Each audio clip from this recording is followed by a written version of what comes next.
I think my friend Joachim was interviewed by you guys recently, right? Oh, this is Everpeaks, right? Is that For Joachim, I No, mean. Joachim. Joachim. No, sorry, Joachim. Another Joachim from Another Portugal. Joachim. Oh, Another okay. Joachim, yeah. Wow. Oh yeah, we interviewed him as a mentor. So yeah, he's Correct. good. Yeah, That's yeah. cool. We've awesome. known him for a while. Yeah, he's really awesome. Very helpful. Like he really loves to contribute. So we really like him. Mm-hmm. Yeah, he's Okay. awesome. Cool. All right. Well, with that, I think I will actually start today's session because we are apparently live and ready to go. So Yay. great. Hey, hello, everyone. Welcome to today's session. I'm Christine Wong, obviously. I think it says my name on the box, the little box there. But I'm a producer presenter for BFM. And today on this webinar, we'll be speaking about MCO mindsets and motivation. So that's going to cover quite a wide variety of things. Obviously, we can't do everything in an hour, but we're going to try our best. So before I begin, I'd like to just quickly introduce the people who are our panelists for today's webinar as well. So that's Hetal Doshi. So that's the founder of OPsych, and you're also an organizational psychologist. We have Derek To, who is the founder of the online job portal WOB, and also is really interested in work culture, which is why I wanted to talk to Derek today about that. And also we have Kim Lim, who is the co-founder of Pizza Eats as well.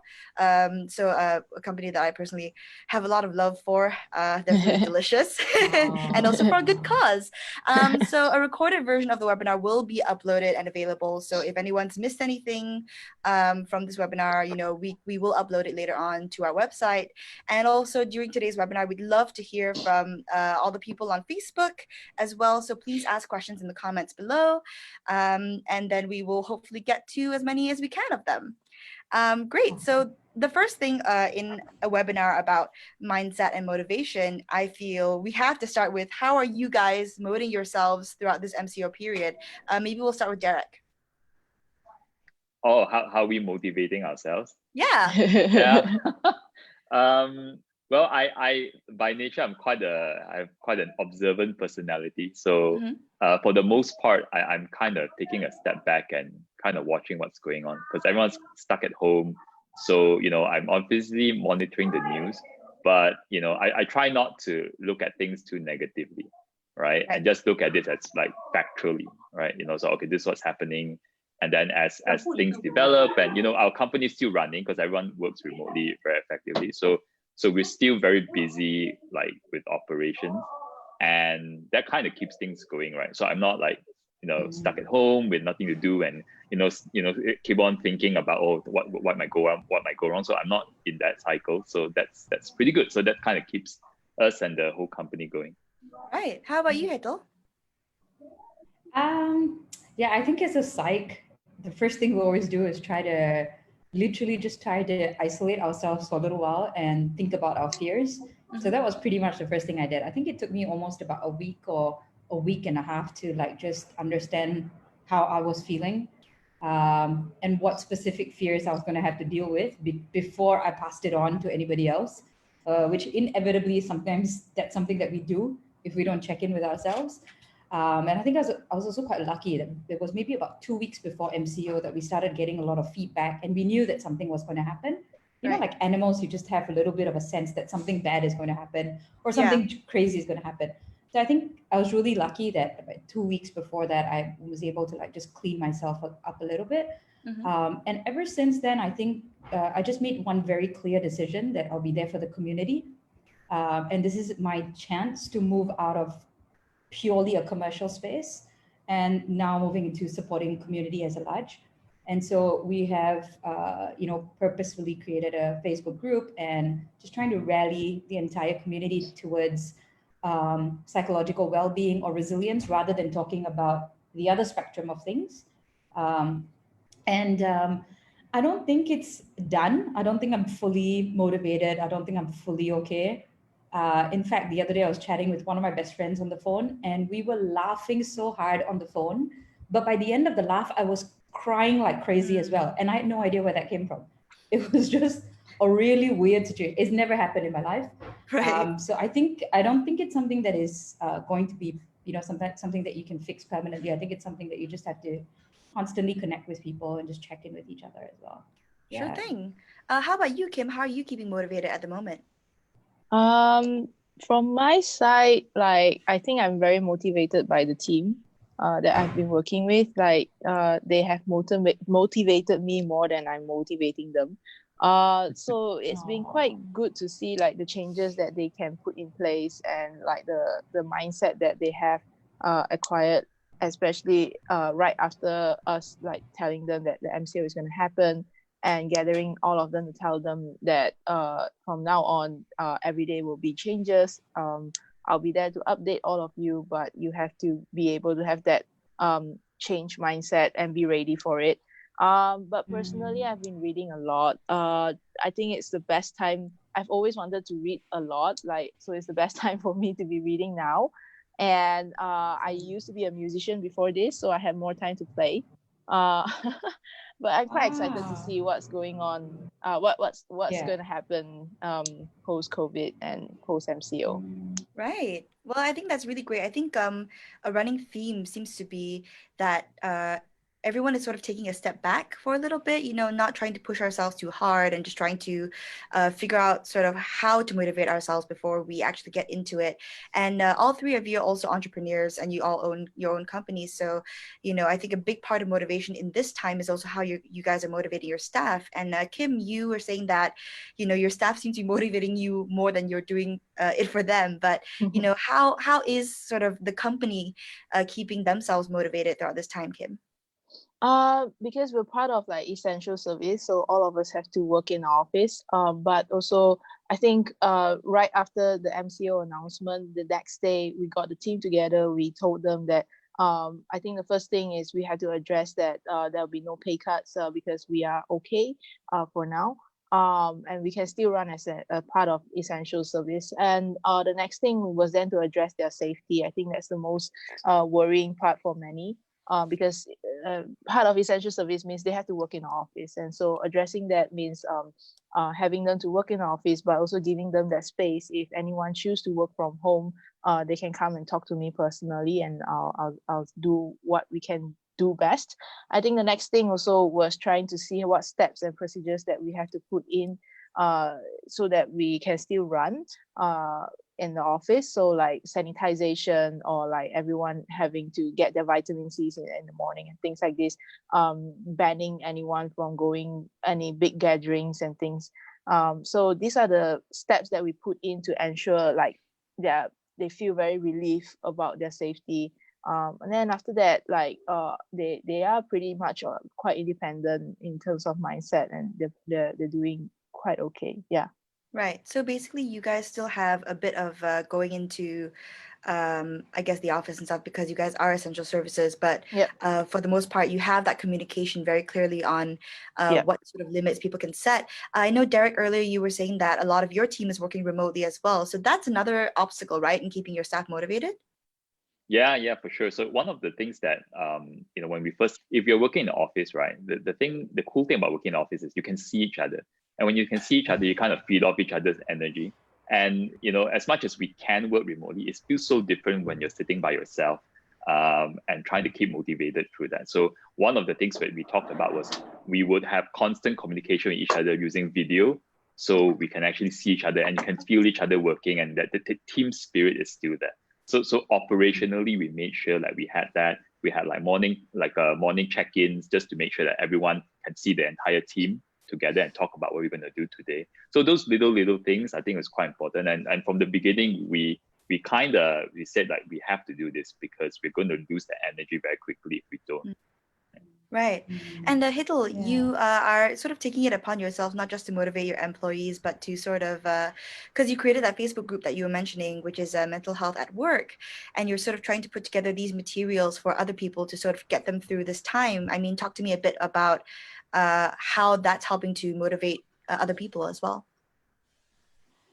That's definitely motivating me, and definitely it's just amazing to hear all these stories. So this Facebook group is quite unique. It was something just set up maybe about 12 days ago. We've reached maybe about 1,200 members of sorts, I think. And I didn't even think anything was going to be coming out of this, but our primary goal was to make sure, so our own singular goal is to normalize people's experiences. So no matter how you're feeling, we just want to put it out there that it is normal and that it's okay and that there's a community out there. So one of the ways that we've been trying to motivate people is by asking them what they might be not motivated by indirectly. So questions, so we put in a couple of polls, but what's been very interesting about the polls is that the one poll that everybody agreed upon, so a lot of polls you'd have dichotomous answers, but there was one poll which was, have you ever felt like you were drowning ever in your life? And that poll had like consistent yes, like everybody said, yes, I've had that experience.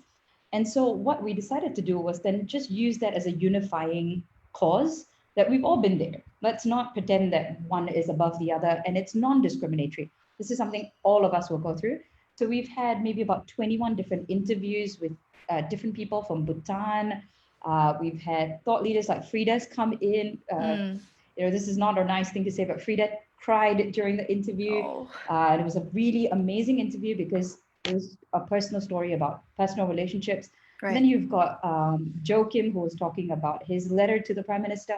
So just all these experiences from all these amazing people who are trying to do all these unique things.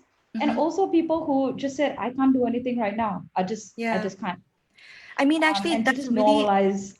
Yeah. So sorry, Hetal, to interrupt you, but that's a really great segue, because we have a question here from Facebook from Mallory, who says, as entrepreneurs, do you face any burnout moments during the MCO period, and how do you overcome it? Maybe Kim, would you want to address that first? I think there was once. I think it was just the first 2 weeks, when there's just constant change, like every single day. Like now it's much stable, but the first 2 weeks was like changing every single day, and you have to make decisions really quick, and you have to tell your team members that, and you have to show to your team members that everything will be okay. You have to show confidence that we will get through this together. So I think I did like breakdown, but my breakdown was like totally just didn't want to do anything on the bed for a while. Or I didn't want to wake up for a while. I used to like, okay, let's get to work. But that day, I think I was like, oh my God, I just don't feel like going into the office. But I also made the promise to my team members that I will be in the office every single day, even if any of you choose to work from home. So just had to push myself up and get a bath and clear my thoughts, and then get into the office and just get things going. But after that, things has been much more stable now. So but sometimes I guess it's just giving yourself time to breathe a bit. I think on that day I went in a bit late just to make sure that I have time to breathe, and then clear my thoughts, and then reboot. Right. Hetal, you were mentioning about that phone call that you had with your friend where you were like laughing and then crying. I mean, have you experienced any of these sort of burnout moments yourself? I think, as a psych, I have an unfair advantage of being able to understand a lot of these symptoms, and still you miss out on it. Absolutely, you miss out on it. I'd just like to share very quickly. We ran an interview with about 20 HR leaders, and while they were taking care of everybody else, when I asked them, has anybody asked you, how are you? Most of them were shocked. So we were like doing time responses, and for that question, they took at least about 7 seconds to kind of conceptualize what that question meant. So I think what has worked really well, like in this burnout moments, I don't even know whether I'm burnt out or not burnt out, because I don't even understand what life is really about now. It's normally when people ask that question and they ask it so sincerely, and then typically I'm like, whoa, okay, maybe things aren't that right. So I think it's quite valuable when you just have a very nice quiet moment where you just ask someone, how are you really? That question is quite revealing. Yeah. Well, I guess speaking of that, how are you, Derek? I mean, have you had any grapplings with this feeling of burnout in this MCO period yet? Well, I think the thing about being like a startup entrepreneur is that you're faced with your company is always under threat of being shut down. Like people always like like cash is always a big thing. Like in the entire 4 or 5 years, there are several moments where that we thought this was it, right? And somehow we pulled through. So I share like a personal story. Like I think it was about 3 years ago. We were in the middle of a very important fundraise. It was a really important one, and we were about to run out of money in like maybe 2 months or something like that. And while I was going through that, I was really stressed out by that, obviously. And then my late father, my father then, like he just passed away suddenly. Like he was completely well, he was not sick. And then one day I just got a phone call saying that, he's passed away. And obviously that took me by, it was a huge shock, right? I mean, I love my dad and all that. But going through that, and like I actually had to, while that was happening, I had to deal with that emotion. I still had to come in like the next day to pitch for investment, for fundraise, with a straight face, because I knew that the team was counting on me to do it. So it took me a while to process all this, and I'm not going to go to a lot of detail, but what I'm trying to say was more that we pulled through it, right? We pulled through, we got through it. I got a chance to kind of process my grief a little bit later. But experiences like this kind of remind me that it's temporary, right? And I believe that I can deal with it somehow. I was having a coffee with one of our staff who've been with us for very long, and I actually asked her, I said like, "Oh, are you worried about the economic uncertainty?" And she just smiled and said like, "Well, I actually trust that you figure out how to deal with it." So it was nice to hear. I was like, "Oh yeah, okay, that's a bit of a." That's something on so my shoulder. sweet. But it's nice to hear, because it's good for us to kind of remind each other that we can pull through it, right? Absolutely. And so even in these moments, I can see what the problems, what the threats are, but I remind myself it's temporary. We'll pull through it. We shouldn't be consumed by fear. Instead, we should look for what are the opportunities right now that we can try to take advantage of. Definitely. I mean, thank you very much for sharing that story, Derek, as well. That's a very personal thing to share, so I really appreciate that. And that actually takes me into the next question that we have from Facebook, because obviously now we've all sort of settled into a new routine, but there was a time before this. There was a time before MCO where we were mainly sort of working in the office. But from Kenny, we have this question that says, were you guys used to working from home pre-MCO? And if not, do you feel that you have adjusted to it well enough to want to work from home, perhaps occasionally post the MCO as well? Maybe we'll start with Hetal. Actually, we did have an office before, and we decided not to have an office about maybe 4 or 5 years ago. We just decided that we'll all work from home because we're always at client site. So there was just no point. There was absolutely no point having a physical office. But in the past 4 years, I would definitely say the days that I work from home are really weird. You just wonder where time goes, whether there are people out there, whether life actually exists, until you reconnect again in a physical space where there are other people. Our team will always be working from home. I don't fancy the idea of having an office space. I do enjoy catching up for lunches, yada, yada, yada. But typically we meet up at clients' place. I also wanted to share that a lot of clients that we've interviewed, again, we did a study with about 20 HR leaders, and we asked them, is this going to be something that you continue to do, working from home after this? And they said, absolutely. This is absolutely something that they are going to be looking at going forward. And meanwhile, on the flip side of that, Derek, you were mentioning that it's not the same, right? Working from home, and you sort of have that feeding off each other's energy in the office. So how do you feel about working from home now? Well, I like it. I mean, we've always allowed people to work from home, but not at this scale, right? So like every week, like maybe there's a one day where one employee is working from home. And so working from home at this scale obviously took us we needed some time to get used to it. But the one thing the issue we didn't have, because we always had people working from home, is we didn't have trust issues. Like we're used to it. So I think a lot of companies, when they're not used to it currently, because when you can't see each other, they're like, are my employees working? I'm really so stressed out. How do I make sure people are really putting in 8 hours and all that? So we don't have that. But the thing that we did have was we were not used to. There were a lot of small details that we couldn't figure out when everyone was not in the office together. So we actually had to change some of our processes. We learned a lot in the last few weeks about what worked and what doesn't work. And I actually like it. Like some teams are more productive. Teams like sales teams are less productive, not because of anything internal, but because like companies are not working, right? So, but the process, I think we've got the process to the point where I can literally say we don't need an office if we don't want one, you know. But Right. I still think at the end of the day, a balance is the right answer. So we always have an office, but we also probably have a culture where people like freely work from home when it makes sense for them.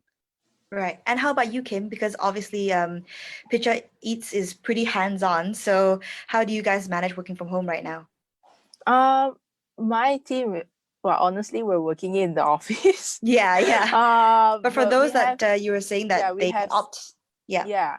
So I guess we actually give a lot of trust to the people working. We don't care. To me personally, I don't care how many hours that person is working. I just want to see results at the end of the day. So I don't go down to, I have people working at home, but I don't go down to saying, you know, have you check in at 9 o'clock and check out at 6 o'clock. I don't do that. And I only check in like for their results probably in 2 days and every 2 days once. But we still do one-to-ones online just to check in on them to see if how they're feeling at home and things, because they can feel quite disconnected. And so during those one-to-ones, I will have to update about what's going on in Picture to them, because they are not in most of the detailed discussions. So I will have to do that part. But on top of that, like I think like Derek say, having that balance is really, really important. Not everyone working from home may be productive.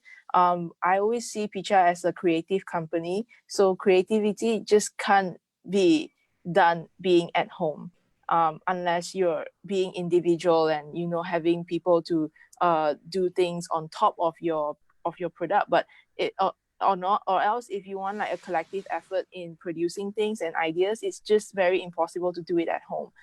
But if you say like sales, and if you say like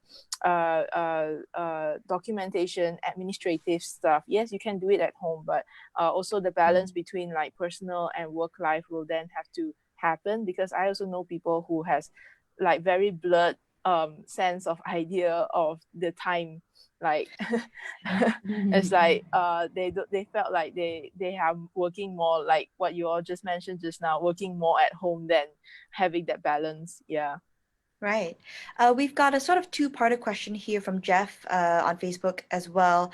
The first question I'll focus on first. So are there certain words or phrases as a leader that we should either avoid using or we're encouraged to use more to help with communication to our team during this moment? I feel maybe, Derek, would you want to hop in on that first? Yeah, so I think as a leader, the team currently relies on us a lot to communicate, you know, with them with clarity and certainty, because obviously there's a lot of uncertainty out there. If you read the news, like it's a scary world, right? Like when I'm on the news, like when I wake up, read the news channels, there's a lot of negative news out there. There's a lot of fear, and not just in terms of health, but also in terms of, you know, financially. People are worried about their financial futures. And so one of the things that I tried to set at the tone was to be realistic, but have a positive tone, right? So we communicate very transparently, very early on about, you know, what my view is on the situation, what the threats are, but we've also talked through about, you know, what we can do, right? What's possible, you know, what are the strategies, and we share it with everyone. So everyone knows, okay, this is what we're going to do. So, and everyone knows that the company has an idea how we will respond to the situation. So financially, everyone's okay, right? So we do talk about like the negative stuff a little bit, but again, like we don't focus on the negative emotion. We just address it factually. And in general, we take a more positive tone to encourage everyone to just focus on what you're able to do as an individual right now, you know, rather than being too consumed with the news. Right. I think that sort of addresses the second part of Jeff's question, which is how do you manage different types of mindsets within a team? He says here, for example, inspirational quotes on Instagram can work on some people and not work on some people, right? So I guess, Hetal, you know, how do you communicate to people who sort of operate on different mindsets? I think it's a collective, right? we just check in with a couple of things. So number one, what I realized after doing an interview again with like 20 HR leaders, what we realized is that they tend to use the word over communicate, like this is an important time to over communicate, but I'm not 100% sure whether it adds to noise. So I think number one, when you're trying to work with people, especially larger masses, just make it maybe a little bit more clear about what is too much, what is too little. Once a day could be fine, but maybe not more than 5 minutes if you need to.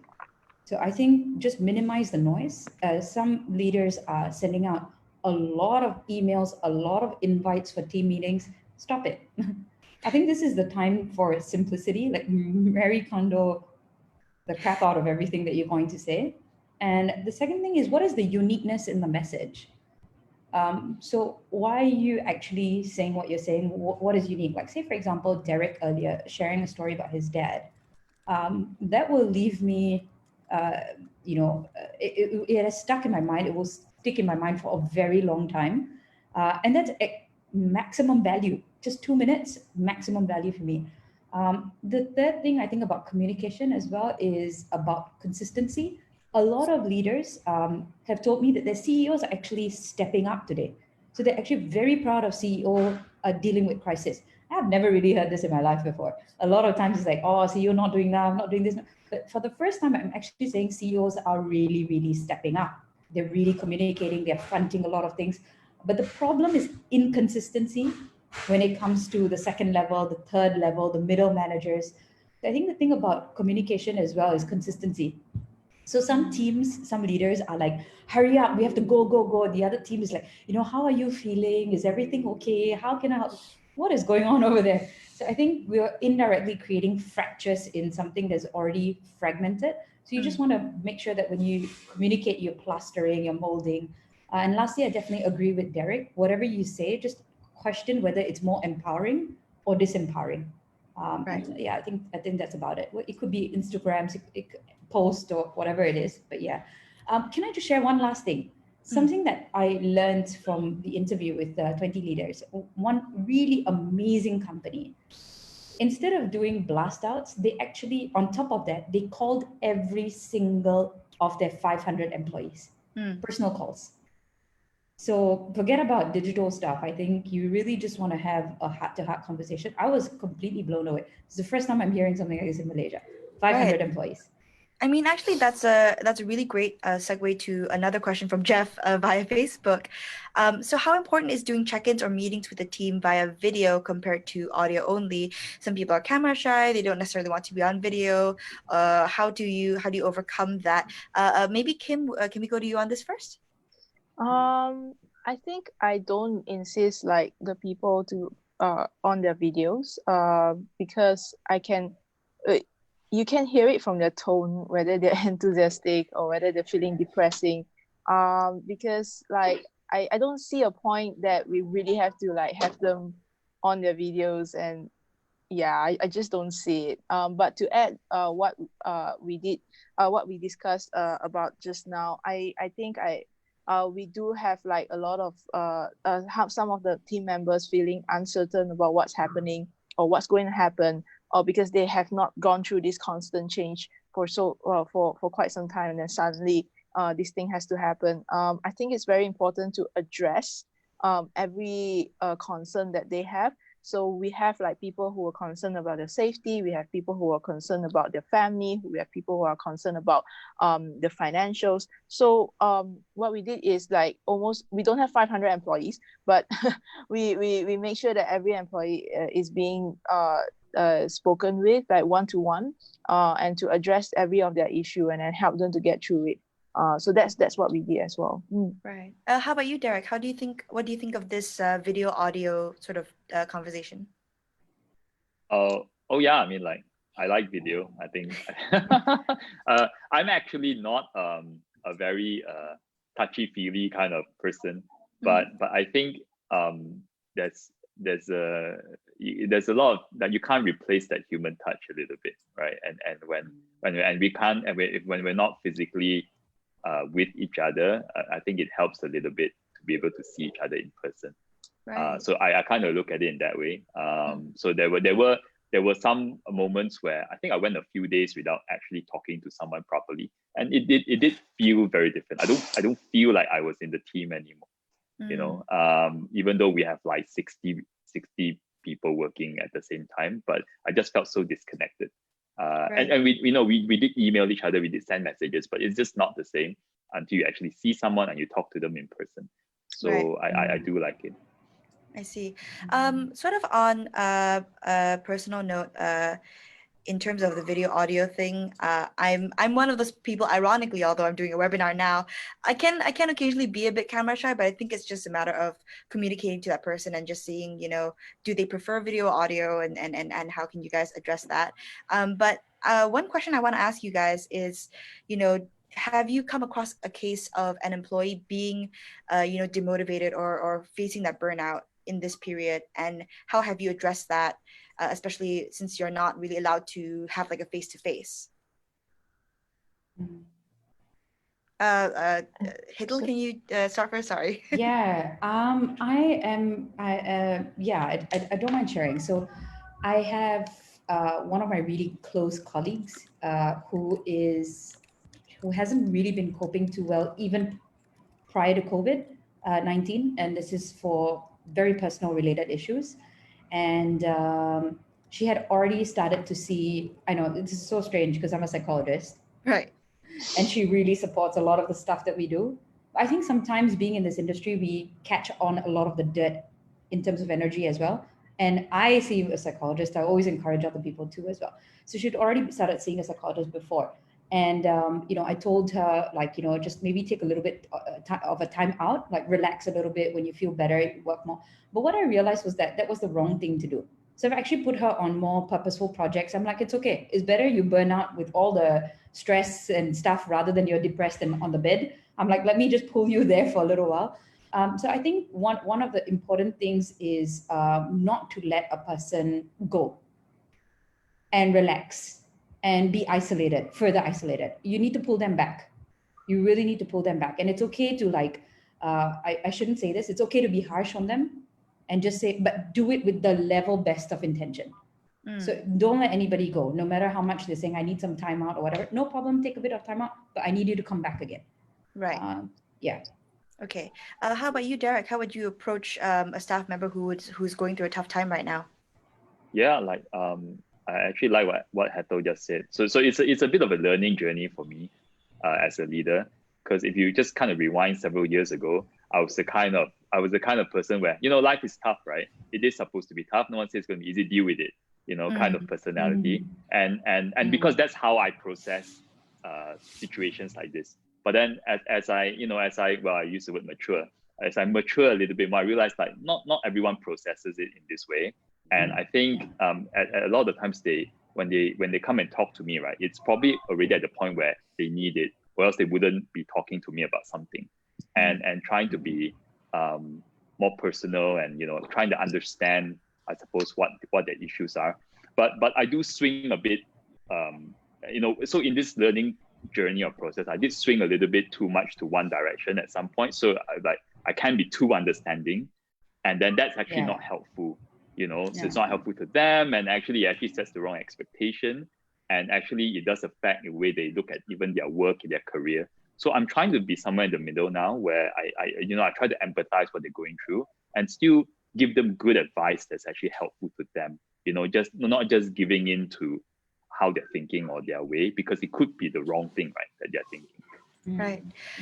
Kim, I think you might have a unique perspective on this, because not only do you have your immediate staff, but you also obviously work with the refugees who provide the meals for your menus. So, how do you communicate with sort of these different levels of your employees in a way? Well, to my surprise, the refugee families that we're partnering with, they're much more resilient than us. They're like, why are Malaysians panicking? This is so small. It's it can't compare to the war and the situation that they have gone through before. They have gone through days where they don't eat. They have gone through days where they're uncertain whether they will have a roof over their heads.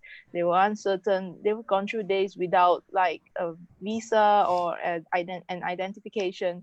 They're like, I'm not quite sure why Malaysians are so panicked at this moment and hoarding things. To them, my communications to them is very straightforward, updating them the situation, updating them about the good deeds that they're doing because they're cooking the meals for the frontliners and the people who are in need. They feel very appreciated at this time that they don't have to rely on donations because they can still earn money. But for the team, we do have same. I think I totally agree with Hetal's approach. We do have like team members who feel demotivated at times or feel burnt out, not because of the work, but because of personal situation. And so what we did is we don't let them go. I think what my colleague did is to gave her like a half day off, but half day come back into the office. But it's not because we want you to check in, but it's because there is a support system here. You don't lie on your bed and don't just let yourself wander off. Come back and secure yourself here. And we have this open environment where everyone will accept you, your flaws and everything, but come back. So I do agree with Hetal's approach. All right, we have another question in from Facebook from Kenny again. What are the key aspects of pre-MCO life that you personally miss the most, both from a business and personal perspective? I think we'll start with the business perspective first, and we will start with Derek on this one. What are the key aspects of normal? Sorry, what was the question again? One of the parts of pre-MCO life that you miss the most from business and personal perspectives. Well, I'm quite an introverted person in that I don't miss the social, as in like the going out that much. Yeah. I like seeing people, yes, but I don't mind if I'm at home. So I don't miss that part. But I suppose working together with the team is quite important. I do miss that a little bit, but actually working together, right, on ideas. I think Kim mentioned earlier something about creativity. Like some things are not the same when you're not in the room together, figuring out a problem, right? That communication is more efficient, and ideas, come about a lot faster, and a lot better ideas come out. So I do miss that, like being able to see the team and work on things together. But on a personal level, I'm okay. Like, yeah, like I'm genuinely okay. A lot of my extroverted friends are like, oh no, like come and like let's do a Zoom session tonight. But I'm okay just watching TV. Right. How about you, Kim? What's the pre-MCO thing that you miss from business and personal perspectives? Well, in contrary to Derek, I'm actually half introvert, half extrovert. So I love the personal space, but also I personally miss hiking a lot and my beer drinking sessions. But on the business part, I actually love this more than pre-MCO, because pre-MCO we are always all over the place. We have like some of the team members at the customer place, some of the team members at the families or the chef's place, and we don't get together this way that much. And now every single day we're huddling at 9 a.m. and 5:30 p.m. That energy is really, really great. And I've been very, very motivated by that energy. And I hope that MCO extends. No, I'm joking. No, MCO don't extend. but I from a health perspective, but that's not what our focus is right now. Yeah. But I love the energy. I hope the energy extends. Yeah. How about you, Hetal? What's the pre-MCO thing that you covet? I don't miss anything, actually. I think I've trained myself to not look at the past at all. I think if anything, just learning lessons, but no emotional attachment to anything in the past. I think like Kim, I absolutely am loving it. It's crazy. I mean, everything is completely uniquely different, but I love it. I love every single bit of this new experience. Yeah. Okay, a question that I would like to ask is, I think one of the things about working from home is if you are working at home with other people, it might be a bit stressful. That could be spouses, parents, kids, not people, but pets even. We've all seen the BBC News clip where that kid just barges into the room, right? So, what would your advice be for people who are working from home with other people or animals or whatever? Derek, can we start with you? Yeah, it's not an easy challenge. Right? Even recently, in WARP, we had this conversation with like employees. And one of the things I will say is, I have a close to 3-year-old daughter in the house as well. And, sometimes she'll pop in and say hi. There's once I was on a video call and she literally stuck her head, in the call. It was a serious conversation. So a bit like the BBC Dad situation. So it does happen. But what I will say is, for the employer, right? I think what's important is to obviously be reasonable about this.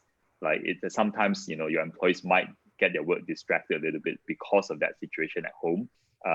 But from the employee's perspective, I think what we advise people to do is try your best to kind of advise the family to help them understand that you are working. Because I think the situation at the moment is sometimes the family members, because they see you in the house, they think they can just ask you to, can you help me do this? Can you help me do that? But they don't realize that you're actually working, because everyone's not used to it yet. So we do advise our people to kind of tell their family that from these hours, I'm kind of working. So as much as possible, like I like to focus. But of course, that is like the ideal situation. When you're talking to a kid running around, that's you can't reason with the kid necessarily. But as long as people are trying to manage that, I think it's okay. So we don't take a very we don't try to be very strict on stuff like this as the employer. But for people who are living in this environment, I think what they can do is that try to find a room. It could be a bedroom or something, and just stay in there as though it's an office, and just advise your family saying, I am actually working. So if it's very important, you can talk to me. But if it's not that important, like you can imagine, like I'll step out of my office at 6. Right, and then we can talk then, something like that. Yeah. Right. We actually have a question specifically for Hetal here. Are there any psychological changes that we might need to monitor with our employees sort of throughout and also past the MCO period? Okay. So I think first things first, I think there are certain demographics that are most impacted. Some of them could be singles who are completely at home alone. You might really want to make sure that one company has buddied it up. So they've created a buddy system for the singles so that they're actually being looked after. The second group are the ones, typically moms or parents who have children. In a poll that we had done, 67% of people are finding it really, really hard to adjust and finding it harder and harder to breathe. So what are the symptoms? I think the question is, what are the symptoms that you need to look out for, right? Not just symptoms, but sort of, are there any changes or any issues that you might want to keep an eye out for? Yeah, I think use your animal instinct significantly when you're speaking to someone. The moment you can sense that this is different, and it is different for at least about 3 to 5 days already. So it's okay if it's 1 day. You may just want to have a chat about the person, but if you start using your animal instinct and just sensing that there is something wrong, you are right. You're absolutely right. And you don't go and probably just don't go to the person and say, there's something wrong with you. You probably just want to say, I noticed a couple of things. How are you? How are you? Yeah. Right. And let's keep this conversation safe and confidential. If there's anything, please let me know. So I would honestly stay away from any formal structured assessments because none of that's going to work right now. Right. We have a question here from Judy Lee from Facebook. Do you think you're working more or less when you're working from home? And do you have a fixed office hours time? Kim, I understand that you're still technically working in the office, but has that changed your routine at all? No, we maintain the 9 to 6 routine, and I think it's very healthy for the team because these are times where some employers might be asking their employees to be working more because they probably are pivoting and they probably are thinking how to get more revenues in. But we don't do that because we know it's tough times, and I think it's also trying to let them know that it's a great time and opportunity to spend time with your families, because some of your family members might be at home all the time, or some of your family members might be going through like certain things, and so we try to let that happen for them as well. So we have not really changed our routine that much. The only routine is we don't have to go for weekends activities and events. Right. Derek, how about you? Yeah, so we we kept the same kind of working hours more or less, and I think we make a conscious effort to give everyone their personal space, because as I understand it right now, some people are struggling with that gray line because work is now the office, right? Home is now the office. So, but we don't, right? So if it's past the typical time that people are working, even sometimes if I want to talk about something, I make a note and I might talk about it with them tomorrow, and I think a lot of people also act in the same way, or I actually schedule a message to go out like in the morning rather than like at night or in the weekend. So I think it's quite important, even though, yes, yeah, you're probably not doing anything anyway. And I know a lot of companies or businesses are really anxious or stressed out, and you probably want to keep everyone working, but it's good to keep the team that space, right? That personal space. I think in the long run, it's a lot healthier for everyone. Right. How about you? I mean, Hetal, I know you mentioned earlier that poll that you put on your Facebook page where you asked the question, and I think 73% of participants said that they were in fact working a lot more from home. But how about you? Are you considered part of that 73%?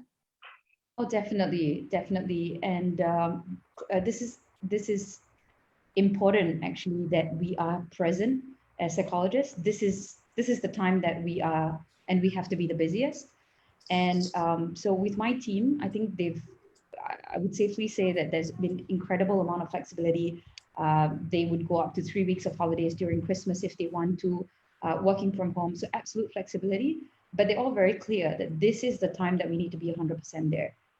So I myself personally, like maybe about 18, 20 hours a day sometimes, a lot of the time, but I'm built for this.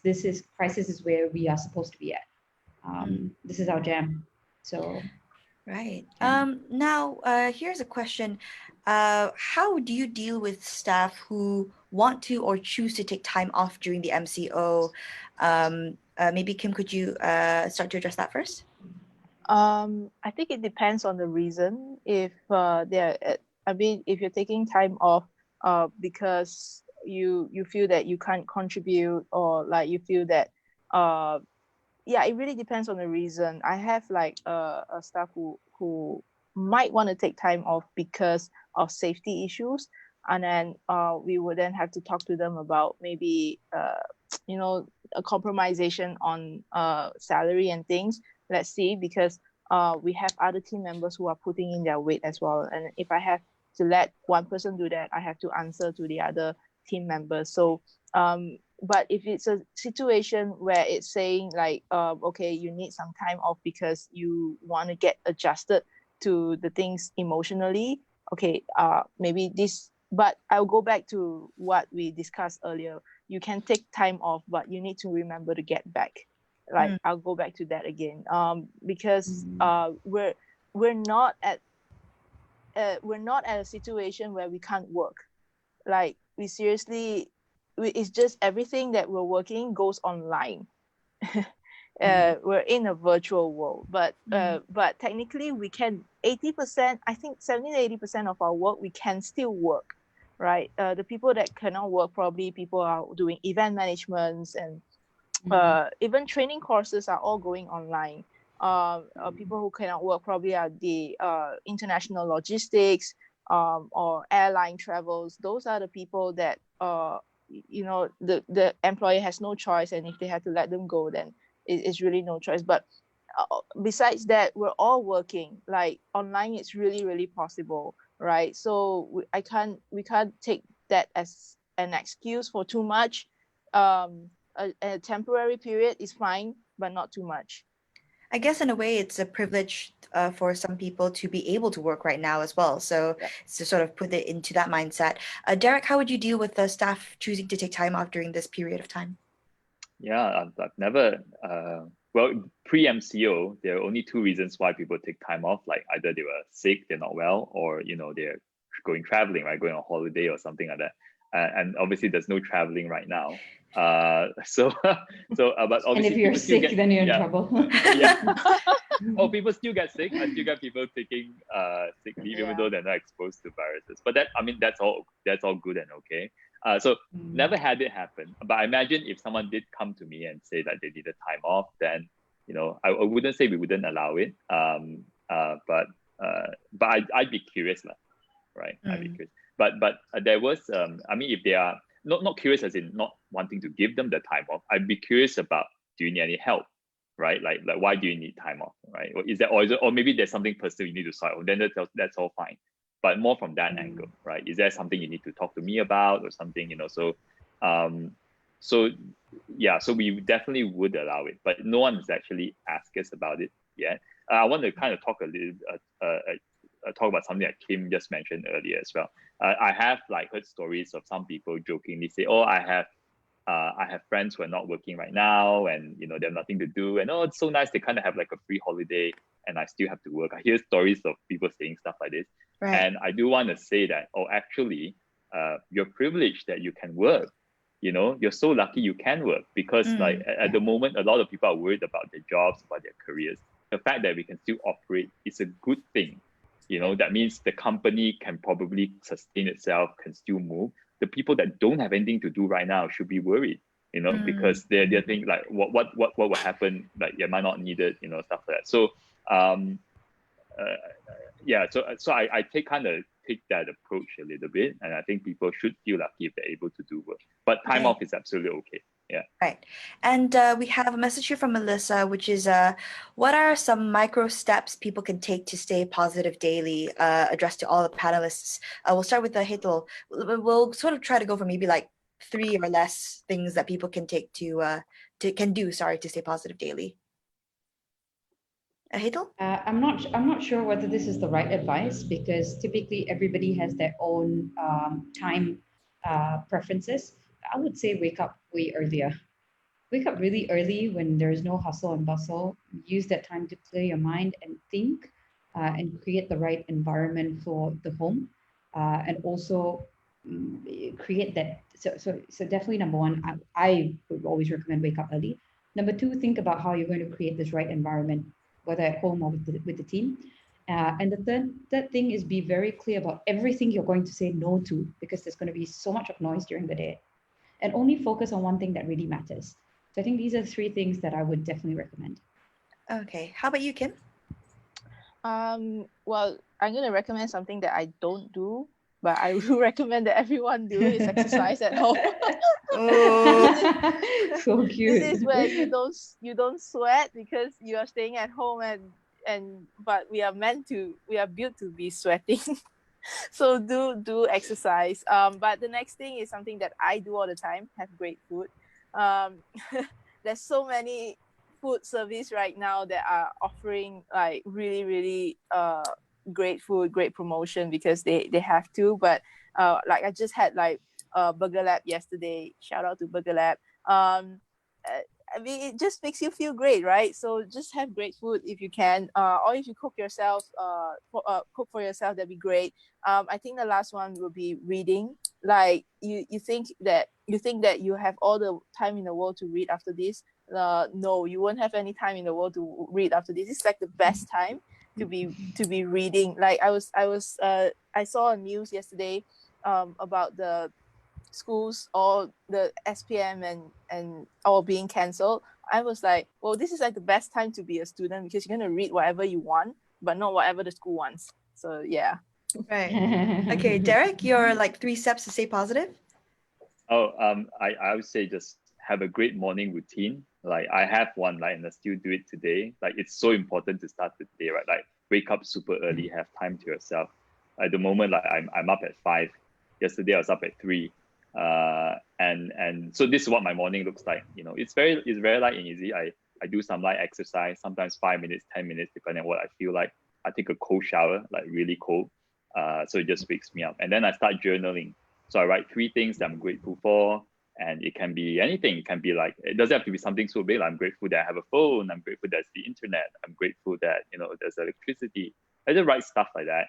And And it's really great. It's such a great way to kind of start the day in that way, and I do a bit of meditation now and then. I do something called like a one breath meditation. So even if I don't have time, I can do it for one breath. So I remind myself to make it a habit. And when you start the day like this every day, even though I said, when you read the news, it's a bit negative and all that, it doesn't impact me so much because I started the day right. And I still do this every day. I think having a great morning routine is very important to make sure everyone starts their day correctly. Right. I think I'll start to wrap up with this last question here, which is, how do you see the light at the end of the tunnel? Hetal, can I start with you? The light is here. The light is right here. And before you know it, you're going to miss it. So don't focus on anything except creating the right memories right now. Kim, anything to add? I think Hetal just answered very brilliantly. We've all been stumped by the brilliance. Yeah, but I'm very excited for what's coming up because this is the new norm. This is like a new world, and I'm always very excited for new stuff and being able to have that ground to experiment things. We're all inventors. We're all experimenters. So just take that. We're born that way. So be that way. Derek, anything to add? Yeah, I think Hetal answered for all of it. But like in the sense where by thinking that the light end of the tunnel, it shows that like at present it feels a bit negative. So I think what we should focus on is like today, the positive things we can do today. Like I said earlier, like I think it's very important everyone can figure out what they can do as an individual today, right? That's beneficial, that's helpful. I think that's the most important. And there's so many, like regardless of how troubling the situation is, there's a lot of good things that are happening in our life that we kind of take for granted, and we've forgotten about it because we're so distracted by this thing. Everyone should kind of remember that, right? Like family, you're all. Some people think they're stuck at home with their family, but you're not stuck at home with your family. Maybe you're bonding with your family again. Like, so all these things are like opportunities. I want to ask one final question, which is, how do you see the transition back into, I guess, what we might consider normal life after the MCO? I mean, how do you think people will be able to sort of go back into either old routines or new old routines, I guess? How do you think people are going to fit back into this sort of new normal? Can we start with Derek, maybe? Yeah, I think 100%, this has definitely changed the way we think, like I think, for example, like remote working will probably be a lot more common now. Even companies are starting to think, I need to start digitizing. What if something like this happens again, 10 years from now? I need to have this like culture or process where people can work flexibly or remotely. So in terms of like workplace culture, I can actually see it going in that direction. And if workplace culture goes in that direction, obviously everyone's lives will change because of that, right? So and I think now, a lot of people definitely, like hand hygiene is a big thing. People are going to start realizing, a lot of things that we kind of took for granted last time, like the handshake. It used to be like, I can shake someone's hand. Now the handshake feels so special, shaking someone's hand. So those things are definitely going to change. Kim, how about you?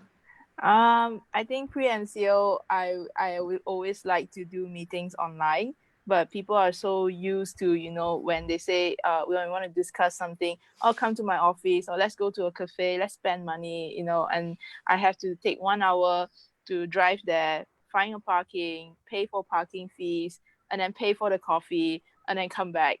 And at one point I was like, but my discussion was only 15 minutes. And so I'll be like, why can't we do it online, right? So I'm just really looking forward to be doing meetings online after this. But I think it will take time, like 6 months to 1 year, where people will feel much comfortable with physical contact again, and events will start happening again. But a bit more appreciation. Actually, if you see Malaysians, I think Malaysians are handling the situation quite well, where our medical team is doing well, and the love and trust that people has produced this during this period has been a lot.